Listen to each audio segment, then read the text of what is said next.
Don't even deny it. You've made these domino mistakes before, okay?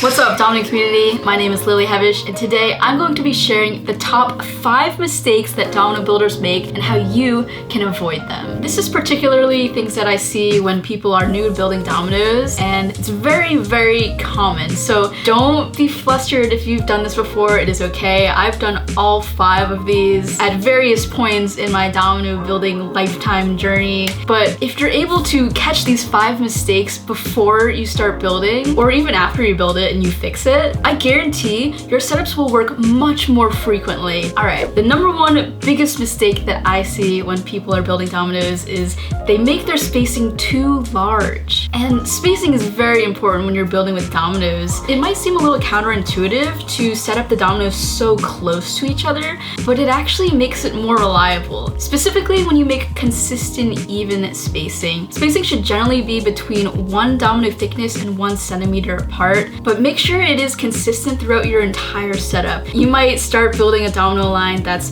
pretty close together, but then maybe you'll forget by accident and have a really large gap in between some random dominoes. Like, really make sure your spacing is consistent, because the closer it is, generally the more reliable it'll be, because the domino will have contact with the next one, and it's just like a very clear force hitting the next domino.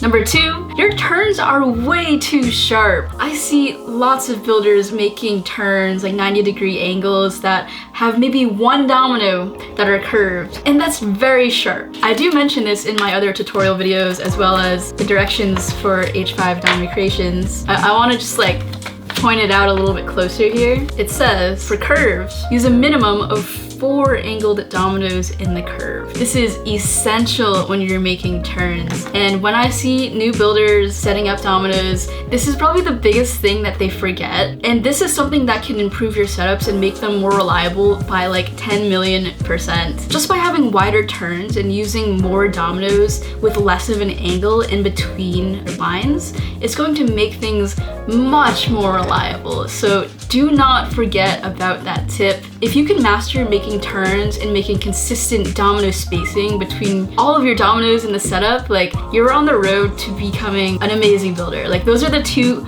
very much fundamentals of building dominoes, and if you get through that, like, you can really do anything. I believe in you. You got this. Number 3, your lines are actually built too close to each other. Now, this is referencing when you have multiple lines like snaking in a path, and then maybe something else topples a bit later, but it's too close to the line, so when the curve falls, it actually knocks out other dominoes in the line because they're too close. Make sure the path doesn't interfere with other parts of your setup, and I recommend making 2 domino heights of space in between your domino lines. This will guarantee that even if a domino line falls, it's not going to hit anything that's next to it. Everything is sort of separated in its own place, and it just makes it a little bit more reliable. Now, as you practice building dominoes and get more experience with making things more compact and adding barriers, you can sort of get away with making things a little bit closer. But if you're just starting out with dominoes, I do recommend having a lot of space in between your tricks,